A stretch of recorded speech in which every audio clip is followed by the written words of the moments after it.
latest episode of NISCORT production We Talk. I'm your host Cheryl, and We Talk is a forum for discussion on the newest and trending topics.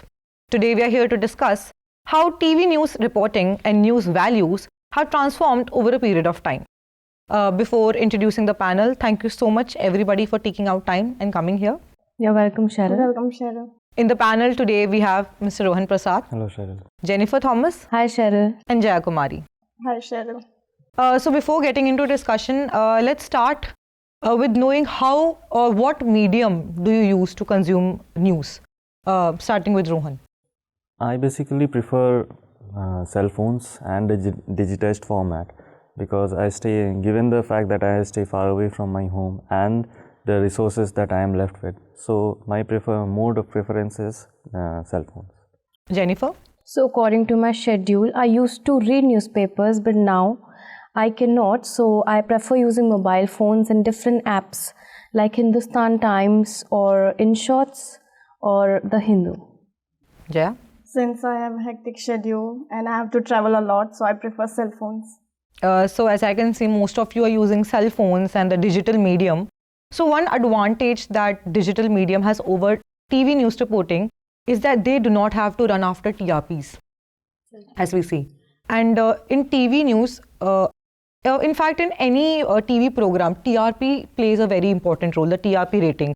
So do you guys feel that the TV news programs today are shaped in a certain way to achieve that high TRP rating? They're shaped, the program, the format or the language is shaped in a way that they attain the high TRP rating, starting with Jaya.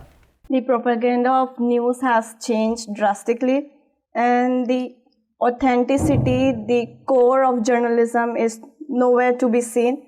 And what I feel that people nowadays focusing more into the things which is not so important, and rather they should focus what's very much important and ongoing, and people should know, and they should not just include celebrities or influencers or any other media personality just to raise their TRP, and rather it should not focus in entertainment but should educate and inform the audience. Mr. Rohan? See, I would like to add a point here. You said about YouTube videos do not have to mind the TRPs, but they also have to mind for their viewership. So that is a total different form of discussion where they can work for viewership. But as you said, yes, TRPs are definitely impacting the quality of news that we see today.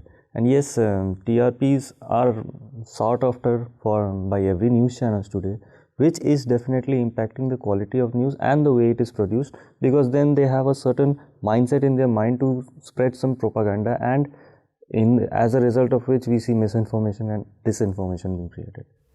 Jennifer? Yeah, so in today's scenario, if we see, the production houses are not providing us with the healthy news. They are running behind TRPs just in order to get more views and their channel to be on the number one position.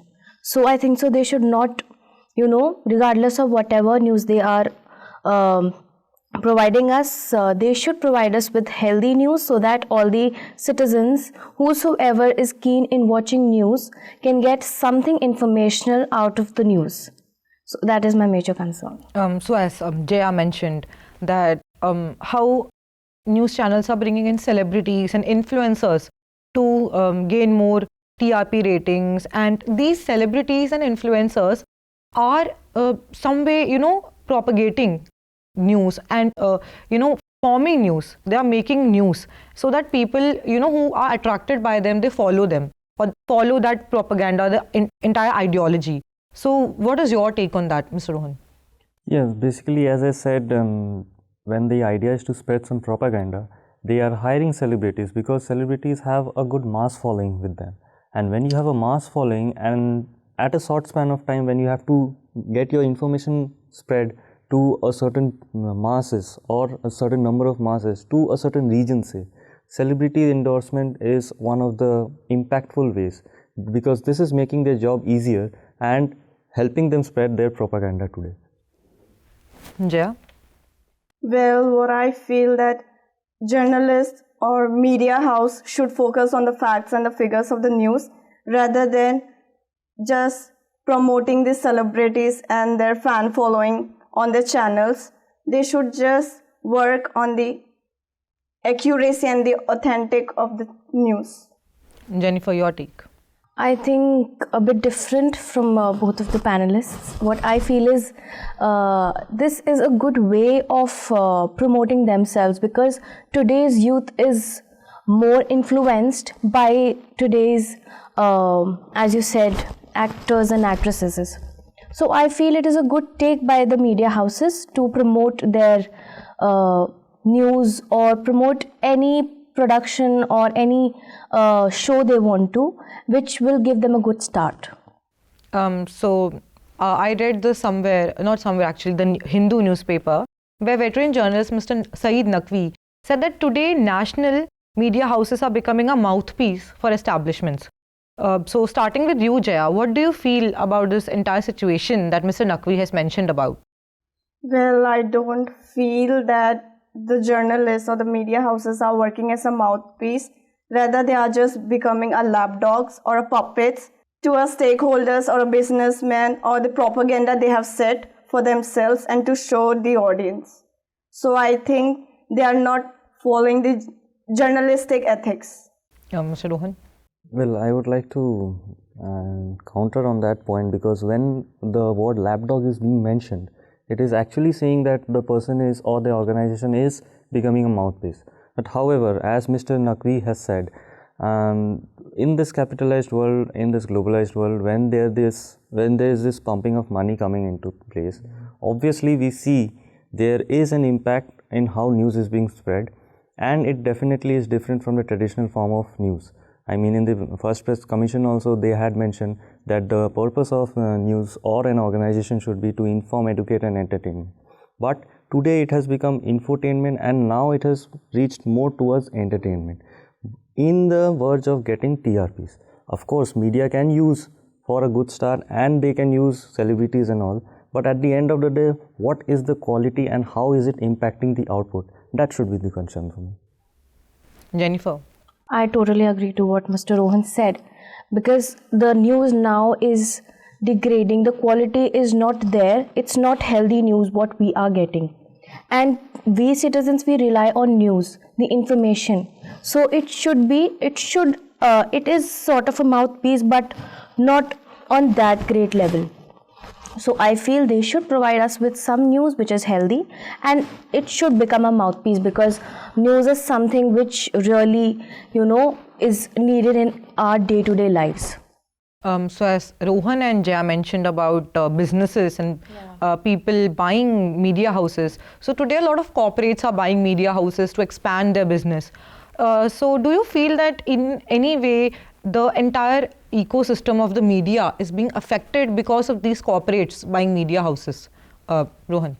Well, I believe the very nature of, and the ecosystem as you mentioned, the very nature of spreading news and the style of news is being changed. Because once who is buying out that particular company is actually having control over that company. So when you have control, because now it's a property of yours, so whatever you do with the property is your own choice. So you do not let certain information go out to the public or to certain areas where you do not want to, because that might hamper the image of your organization. And which is why when this business comes into play, when these conglomerates are doing the takeover, definitely there will be an impact and there will be an interference with the editorial freedom also, I believe. Jennifer?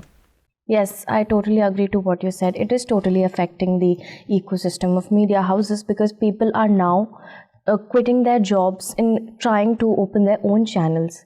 So this maybe somewhere affect the media houses, because they are leaving, and it will obviously leave an impact on the media houses as well as the society, who is trying to grab some news or some information from them. So what will they think, what will they learn from them? So this is, I feel it is affecting the media houses. Jaya? Firstly, I would say I like this question a lot, and my point is, see, the business is increasing and overpowering the media channels, but the problem is the consumers.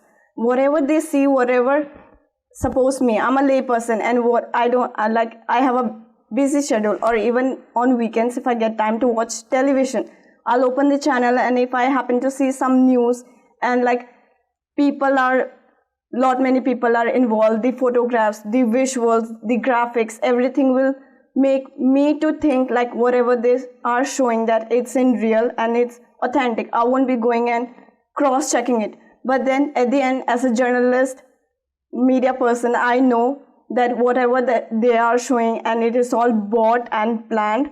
So journalists or the media house should keep in mind that the audience who are watching the news, like demographic and geographically, it's distributed and classified into various patterns. So they should analyze and understand whatever they are showing in the news should not just bluff the people, or news should not be for showcasing purpose or their marketing business. Rather, they should value their platform and should use this power to inform, to educate, and to keep the honesty, that truth, that people are trusting them, and due to that trust, people are still watching them, and they are the viewers of the channels. So this, I think, people should value the trust and should have good intentions of whatever they are showing, instead of becoming the puppets of the businessmen or the stakeholders or whosoever is helping them in financial state. So as you mentioned about fact checking, and today we have a lot of fact checking websites for people to, like, when they look at news and they watch news and they consume it, just to look back and like go back and check on these websites if that news was actually accurate or not. So, but what is this entire thing about this alternative medium that is coming? You know, what do you feel about? Is it really necessary to have fact-checking websites when we already have news, and the first news value that it is taught to the reporters is to keep it accurate, and it should be factual, 100% factual. So, but why is it that today in this time we have to look at these fact-checking websites to just verify the news? Starting with Mr. Rohan. I believe fact-checking websites are very, very important, because as we mentioned that there are fake news. So to combat that, we need these fact-checking websites, which are a very important part in trying to become the alternate. I would not say we have a concrete alternative solution as of now, but there has been beginnings. There are fact-checking websites, there are fact-checking news channels who are debunking the certain myths that are being created for propaganda purpose or say for TRP purpose.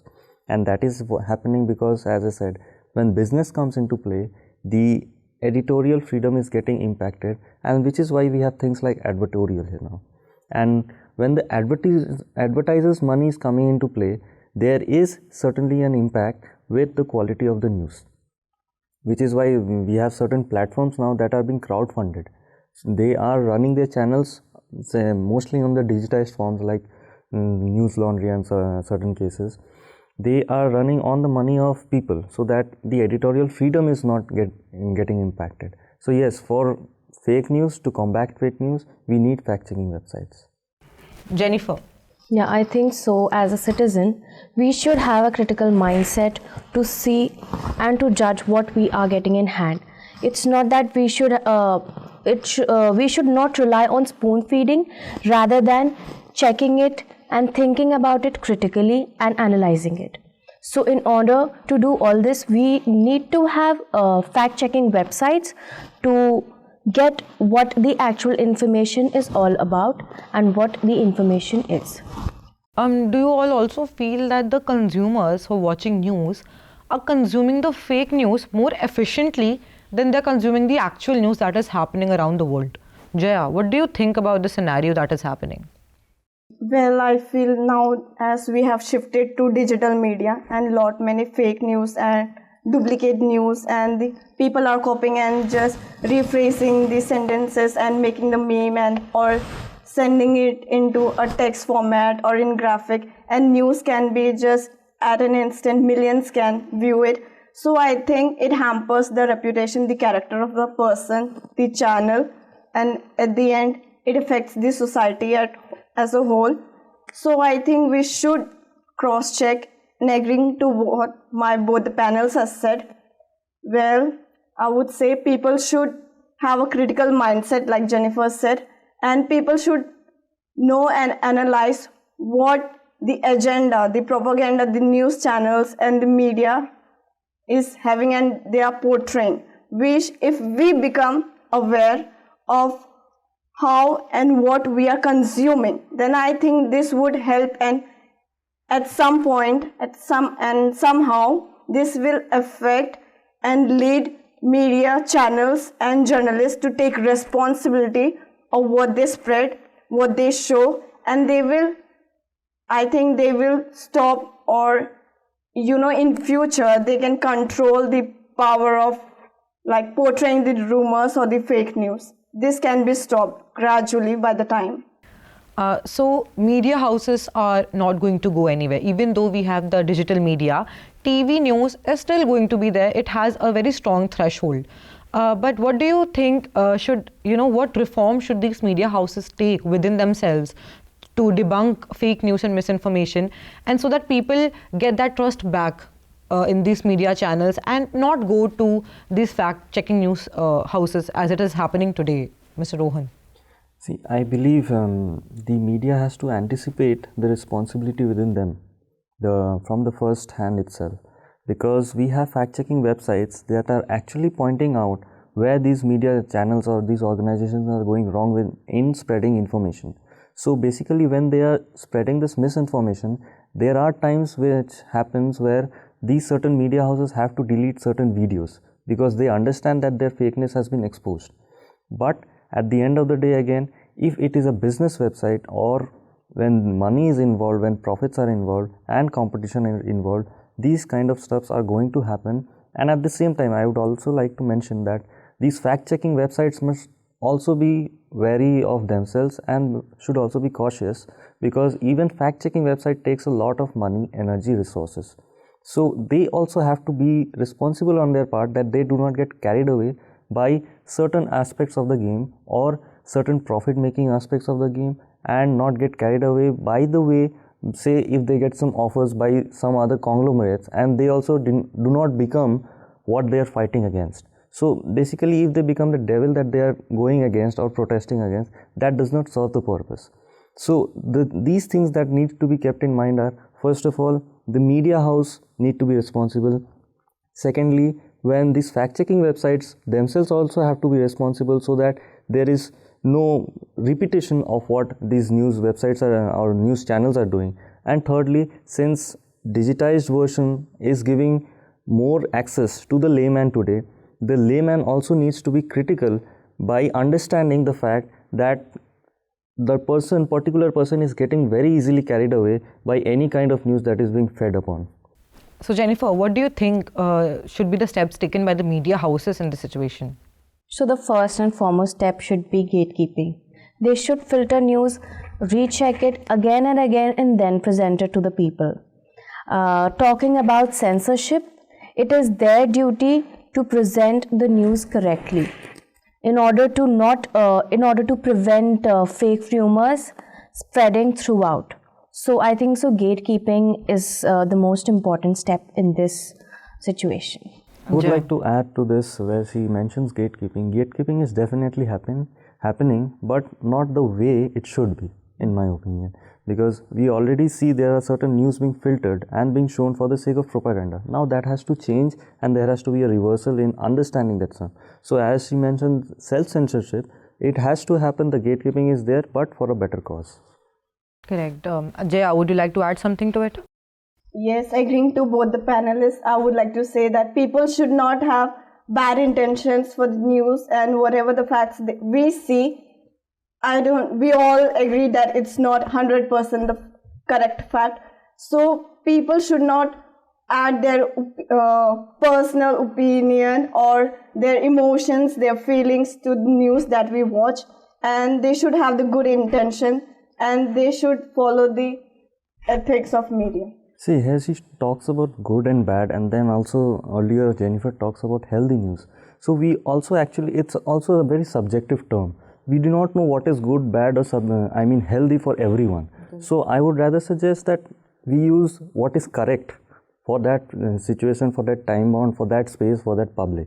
So what is correct for that position, or what is correct in that situation, such kind of news should be coming, yes, apart from all those gatekeeping processes and all. So that was a very interesting discussion. Thank you so much for joining us today, each one of you, for taking out time and adding so much so much valuable ideologies into this discussion. So once again, thank you so much for coming. Thank you, sir. Thank you, Cheryl. So thank you so much, the viewers, for joining us today. This was a very interesting discussion about TV news and news values, how they have transformed over a period of time. We discussed about lapdog journalism, the alternative medium. Also, we discussed about how fact-checking websites are doing their job today, and how reforms should be conducted within news channels so that they gain the trust again of the viewers. So if you have any additions to this discussion, you can add them in the comment section below. Till then, stay tuned. Take care.